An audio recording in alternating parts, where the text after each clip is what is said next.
Well, I appreciate the songs that were picked this morning by Logan. They really are going to fit in with our lesson this morning. The idea of there is a day coming. Call it a day of reckoning. Call it the final day, the last day, the day of destruction or the end of times, or simply call it the day of your death. Now, we know that God is coming back for a day of judgment. But I don't know if I'll be alive on that day or if you'll be alive on that day. I know one thing for certain, though, that whether I'm alive on the day of judgment or I die before the judgment day comes, I can be certain that that judgment is going to come at some point. So I'll let you know a little bit about my thinking in this lesson before we get into it. You know, several months ago, I was asked to do a lesson on the conflict in Israel, between Israel and Hamas, and, you know, what are some of the implications as far as Zionism goes and the politics behind that, and maybe some of the history. And so I put that lesson together, but I couldn't do that lesson without having a follow-up on premillennialism. And you can't do one lesson on premillennialism, so I did a second lesson on premillennialism, which actually led to a follow-up on the Judgment Day. And then after that, I was asked, well, you can't just stop there, because now we need to know about death and what's going to happen after we die. You know, this is a very preoccupying subject for several reasons. First of all, you're not alone if you're asking a lot of questions about death. That is, it's one of those subjects that's like, you know, they say death and taxes. I think that's absolutely right, that it's a subject that touches all of our lives. Our loved ones pass away. We see tragedies in our community on a regular basis. People die driving down the freeway. They're shot in their front yard. Hospitals, of course, are places where you're not just going there to be healed, but they're also end-of-life places as well. And so death is this ever-present subject that touches all of us on a fairly regular basis. Whether we're cognizant of it, whether we're remorseful or grieving or not, it still touches our lives on a regular basis. And the fact is that you're going to die someday too. And I'm going to die someday. I may die today. I have no idea, and neither do you. There are several scriptures that actually show that the preoccupation with death is not a new thing, and it's not isolated to you or to me. In Psalm 90, for example, if you turn to the Old Testament, in Psalm 90, the writer of this psalm certainly thought a lot about death. He says in verse 3, "Thou dost turn men back into dust, and dost say, Return, O children of men. For 1,000 years in thy sight are like yesterday when it passes by, or as a watch in the night. Thou hast swept them away like a flood. They fall asleep. In the morning they're like grass which sprouts anew. In the morning it flourishes and sprouts anew. Toward evening it fades, and then it withers away." In verse 10, "As for the days of our life, they contain 70 years, or if due to strength, maybe 80 years. Yet their pride is but labor and sorrow, for soon it is gone, and we fly away." He asks God in verse 12 to teach him to appreciate the brevity of his life. Teach us to number our days, he says. If you go back a few pages in the book of Psalms, back to Psalm 39, very similarly, the writer of Psalm 39 has this to say in verse 4, "Lord, make me to know my end and what is the extent of my days. Let me know how transient I am." And by the way, I don't think that he's asking God to tell him the day that he's going to die. I think more what he's asking is, God, help me to appreciate how short my life is. Help me to appreciate that I have an end to my life, and that that end can come at any moment and may, in fact, surprise me. "Behold, thou hast made my days as handbreadths, and my lifetime is nothing in thy sight. Surely every man at his best is a mere breath."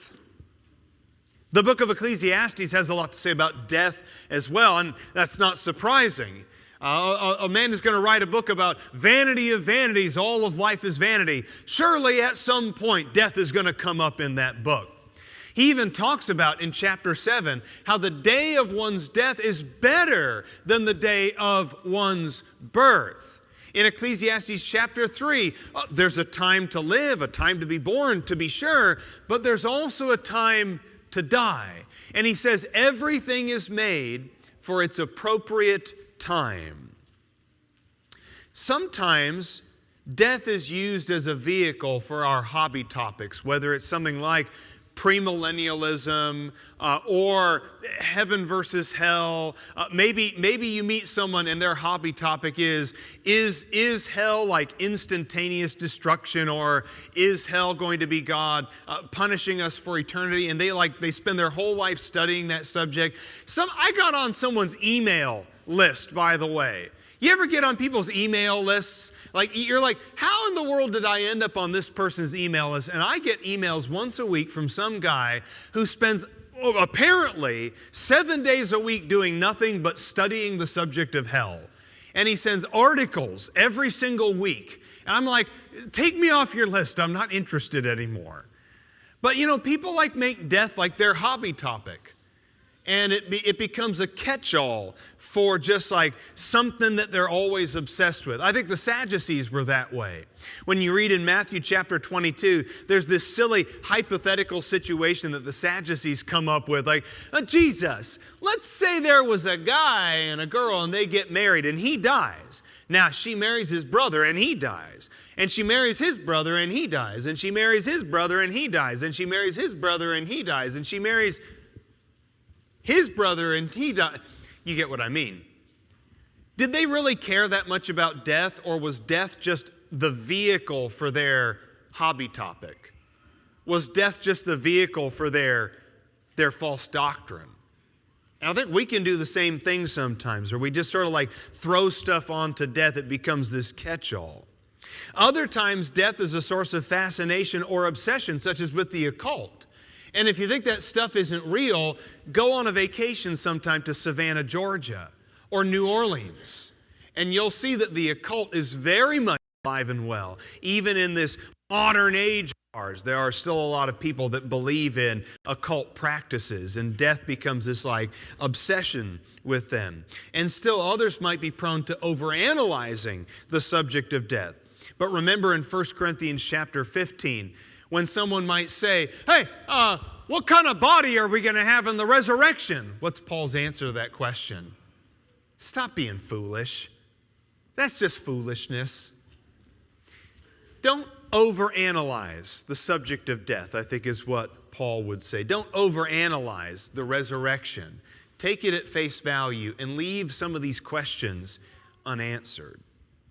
So what I want to focus on today, I'm not going to talk about heaven and hell. Those are their own subjects. Like, what is heaven going to be like? What is hell like? Is hell even fair? How can God send people to hell? That's another subject for another day. I want to focus just on the idea of, after I die, what's going to happen to me? What is it going to be like for me after I die? Am I awake? Am I asleep? Am I unconscious? Where am I going to go? And what are some of the implications of that subject? I'll offer a quick word of caution before I get into the main part of this lesson. And I'll say this, there are a wide variety of doctrines and theories about the afterlife. And some of those doctrines or theories are quite dangerous. Maybe not because of what they are at face value. Someone might say, well, it's just kind of harmless. Well, what's the big deal if I believe this weird thing about death or the afterlife?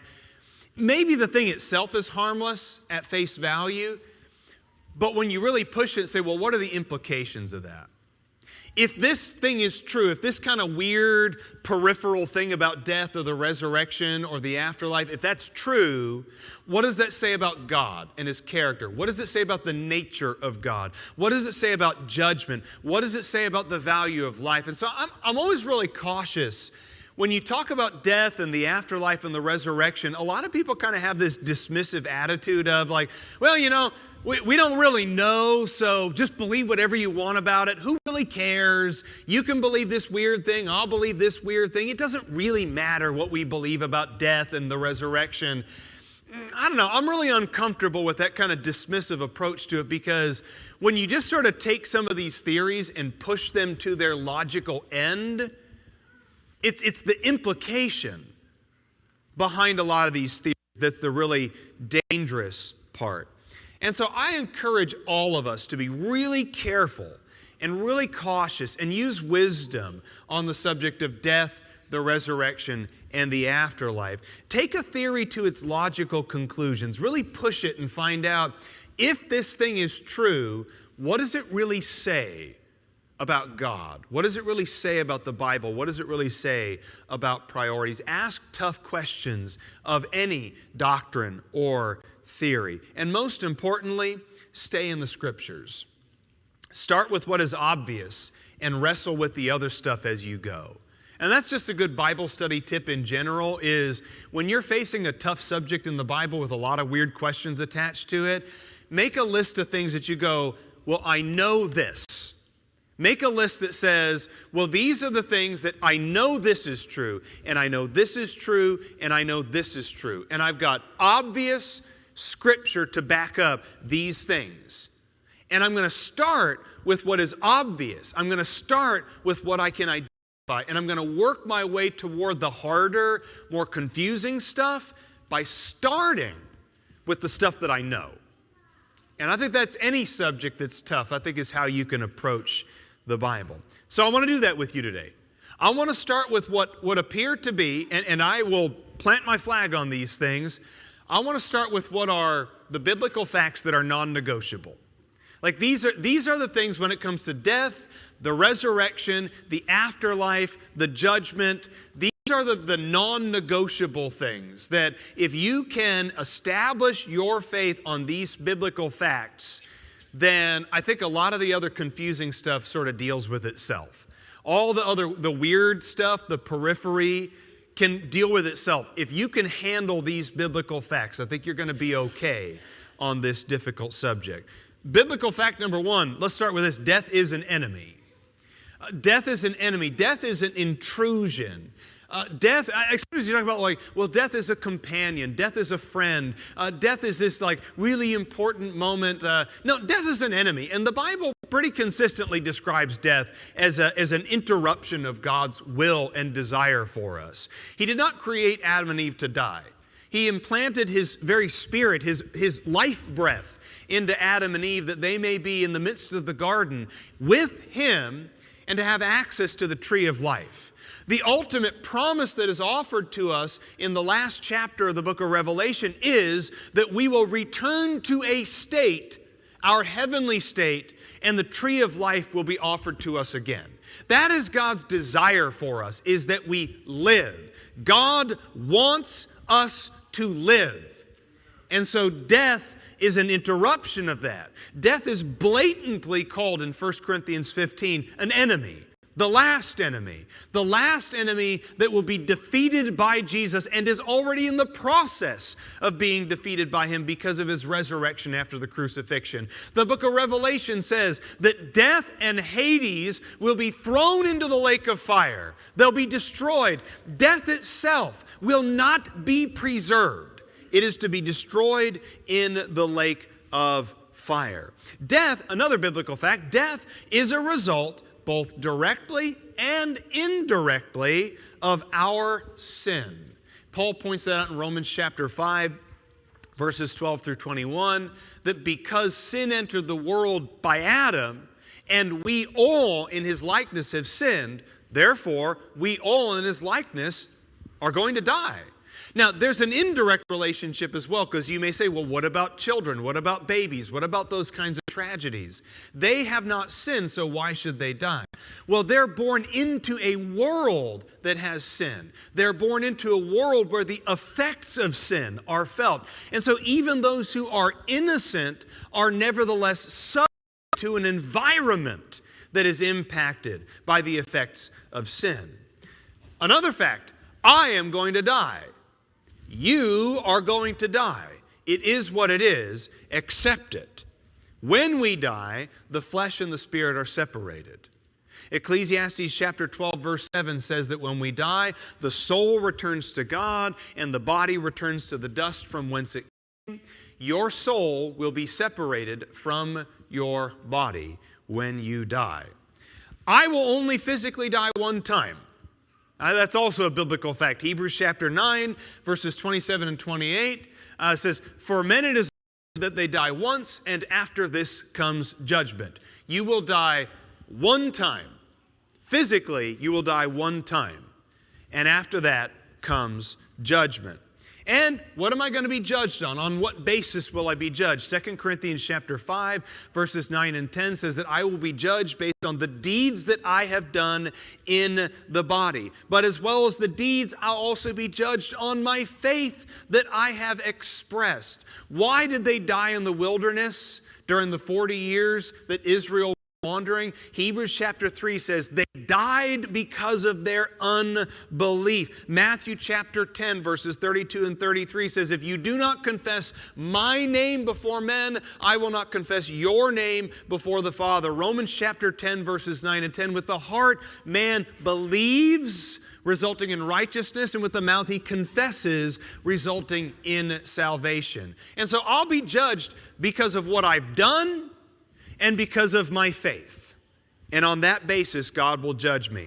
All of the dead wait in anticipation of the last day, that when you die, you are in a state of anticipation, expectation.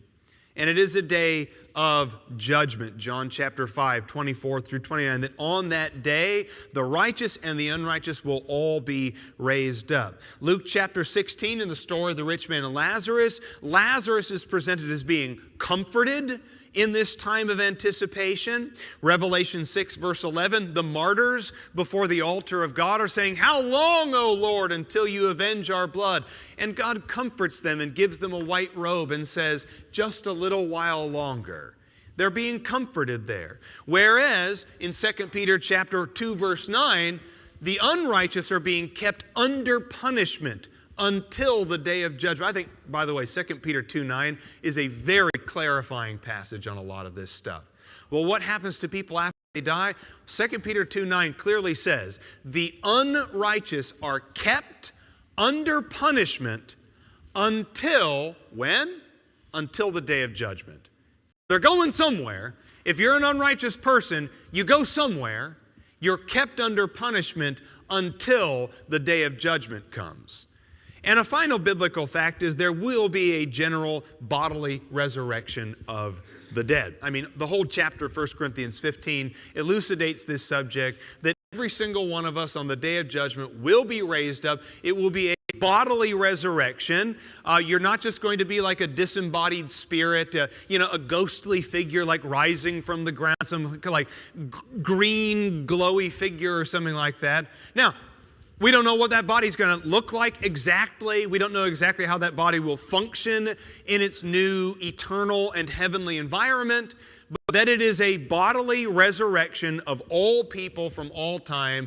1 Corinthians 15 cannot be more abundantly clear than that. And I'll give you one more biblical fact as a bonus, and it's the most important one of all. And no, this is not the invitation, we're not done. But kind of, it's like, oh, we're wrapping up now. Oh, wow, 15 minutes. Good job, Ryan. Sounds like an invitation. But the most important biblical fact of all is that your only hope of attaining to the resurrection of life is to give yourself fully to Jesus Christ in faith and obedience.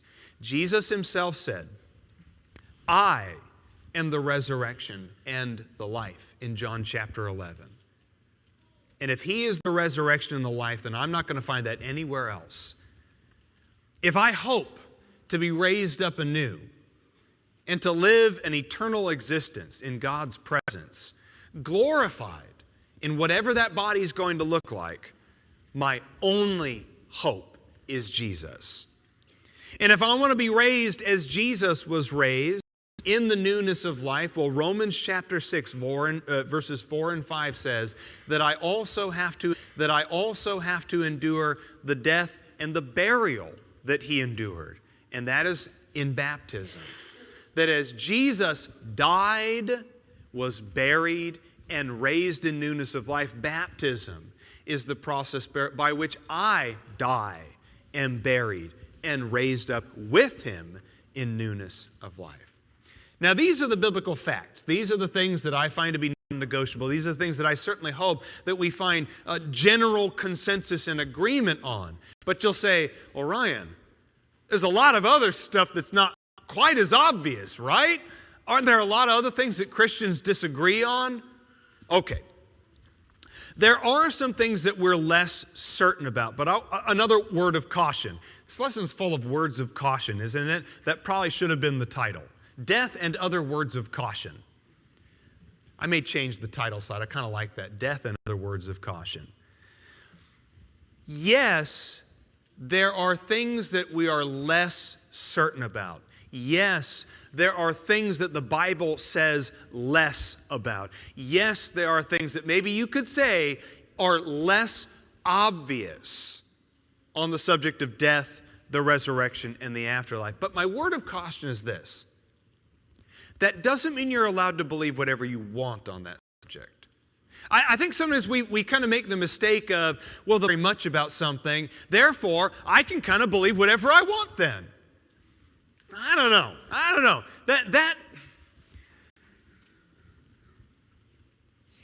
A biography of a famous person's life, a historical figure, a war hero, a celebrity, there are areas in the fringe of people's lives where there's not much that you can say, not much that you know.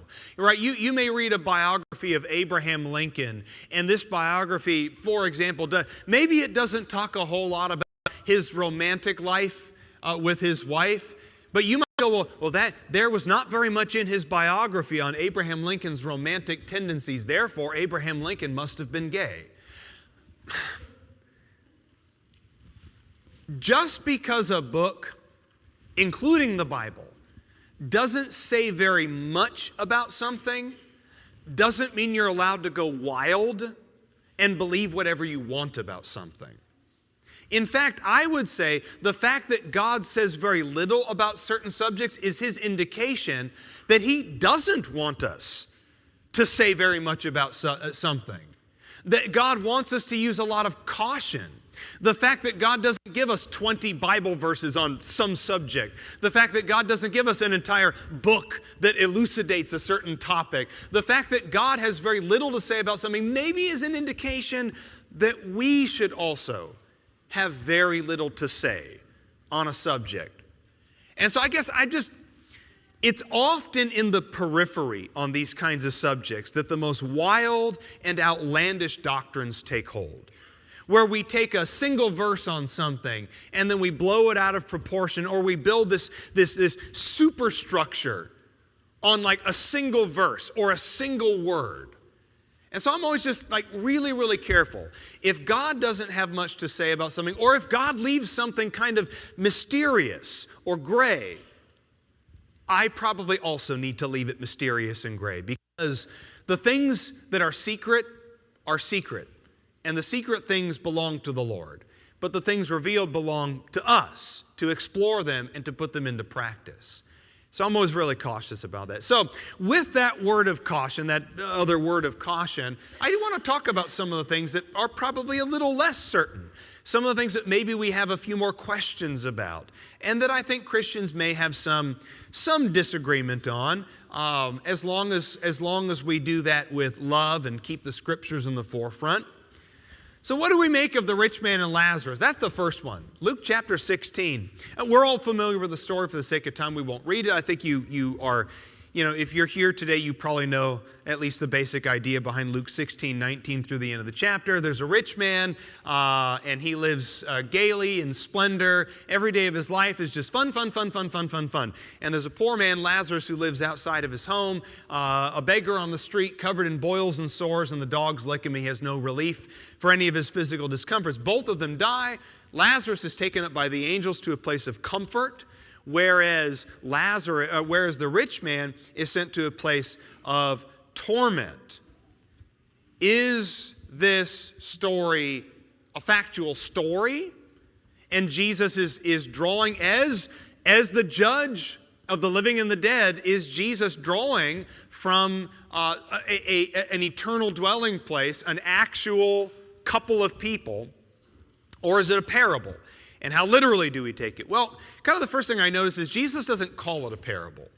And Jesus frequently calls parables parables. And the narrators, Matthew, Mark, Luke, and John, also frequently will identify parables as parables. So the fact that Jesus doesn't call this a parable maybe isn't like, it's not the end of subject, this answers the question, like, but I think it's worth pointing out that Jesus doesn't call this a parable.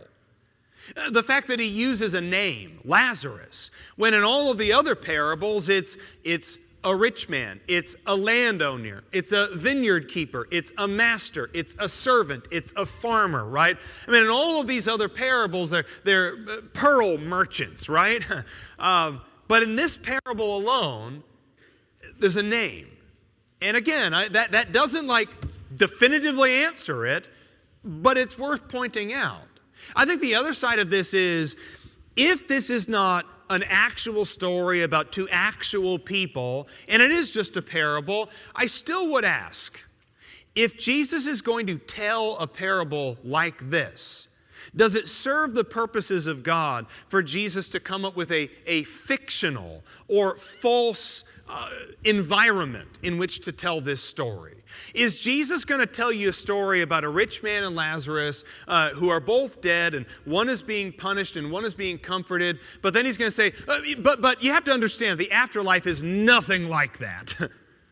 I mean, does that serve his purposes at all to construct a hypothetical scenario that doesn't actually reflect the reality of the afterlife?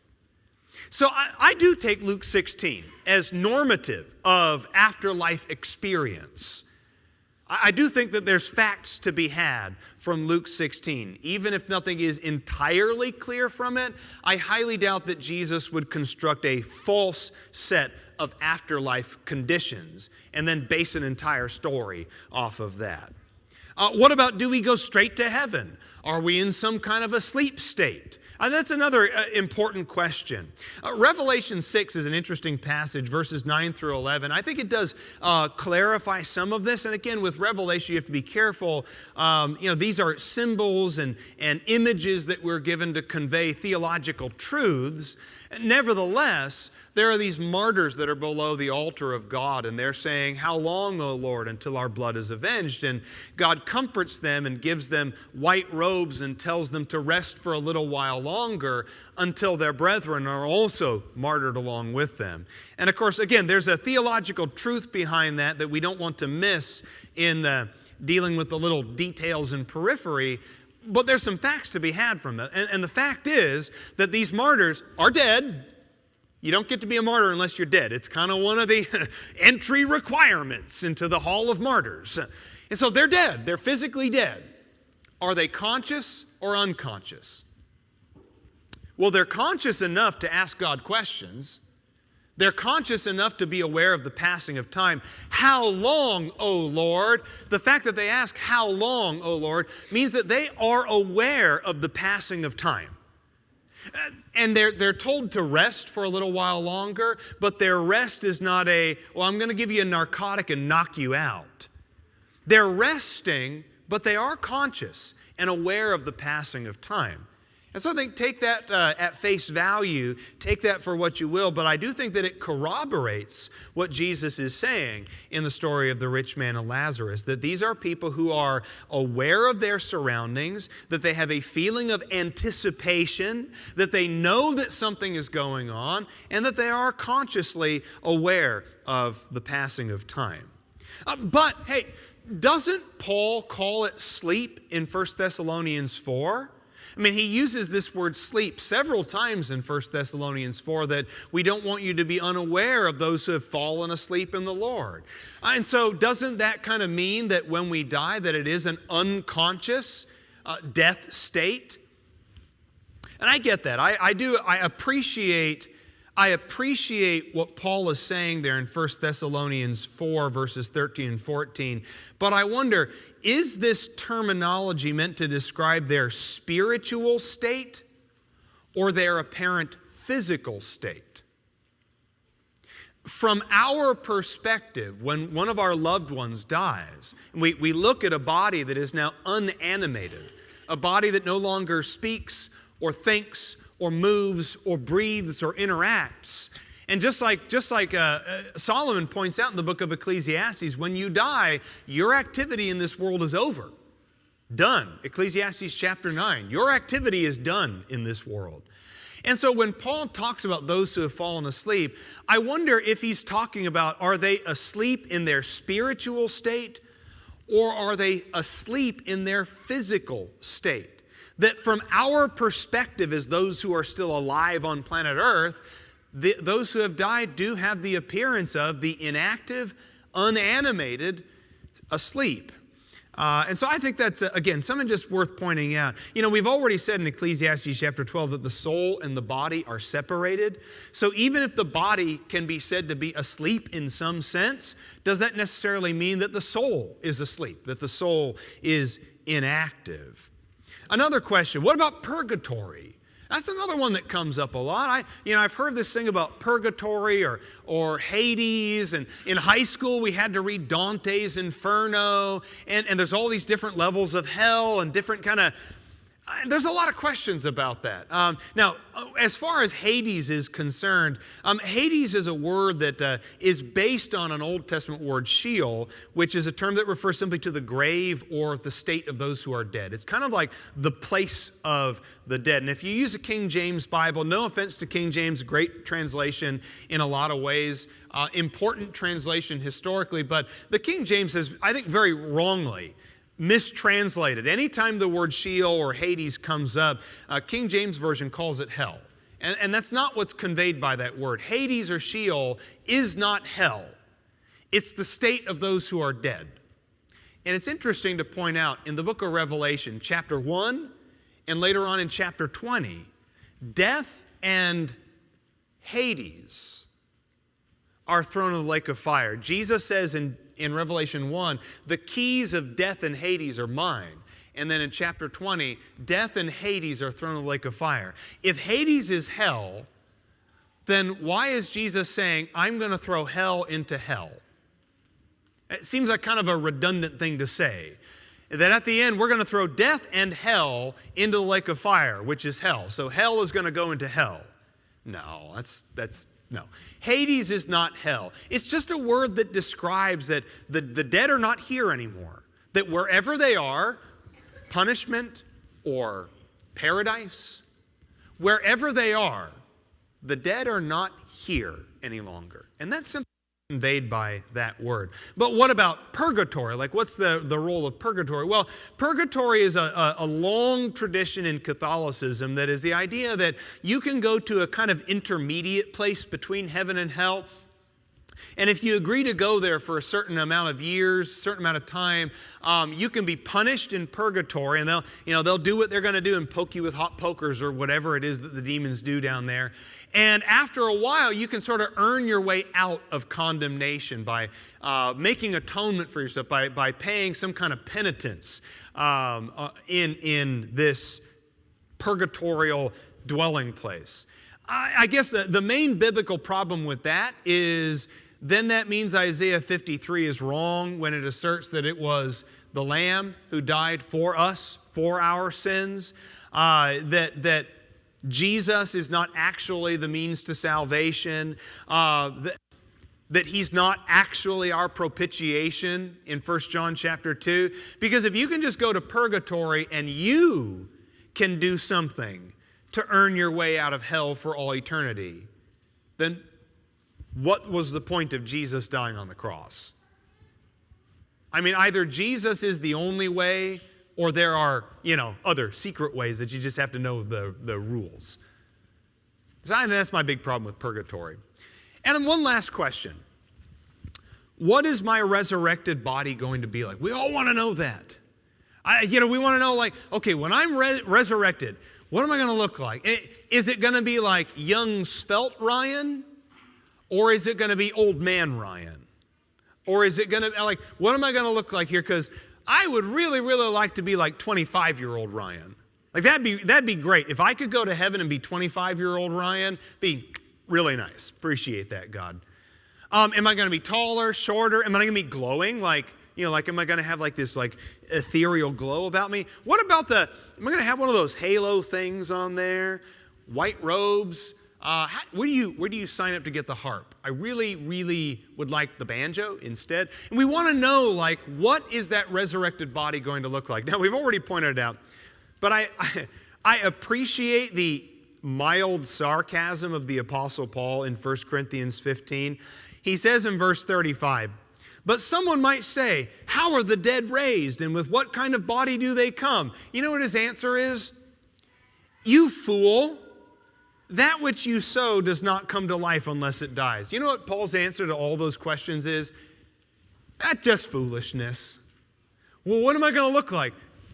Why do you care what you're going to look like? Am I going to be young or old? Why does that matter?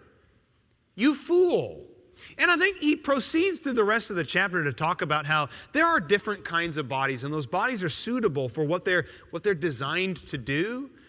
There are all kinds of bodies here on earth, and those bodies may give way to other bodies. The seed as a body of some kind gives way to the sapling that grows, and it's its own kind of body. When we're young, our bodies are a certain way. When we're infants, and the infant body gives way to, eventually, the adult body. And so there are different bodies for different ages and different stages of development. And he says, in the same way, there's physical bodies and there's also heavenly bodies. And when you die, the physical body dies, it's gone, it returns to the dust, and you're going to be raised up with a body, and what it looks like is immaterial. How it functions is none of your concern. But to trust that when the perishable puts on the imperishable, when the material puts on the immaterial, when the temporal puts on the eternal. Paul's main message in 1 Corinthians 15 is just trust that it is going to be the body that is perfectly suited to the rest of eternity. And don't worry about the other stuff that consumes us in this physical existence of ours. He says in verse 52 that in a moment, in the twinkling of an eye, at the last trumpet, for the trumpet will sound, and the dead will be raised imperishable, and we shall all be changed. So you won't be exactly what you are now. You'll still be you. I'll still be Ryan. You'll still be Jim DeWeese. You'll still be Chrissy Reeves. You'll still be you, but you will be changed. And Colossians chapter 3 says, it will be glorious.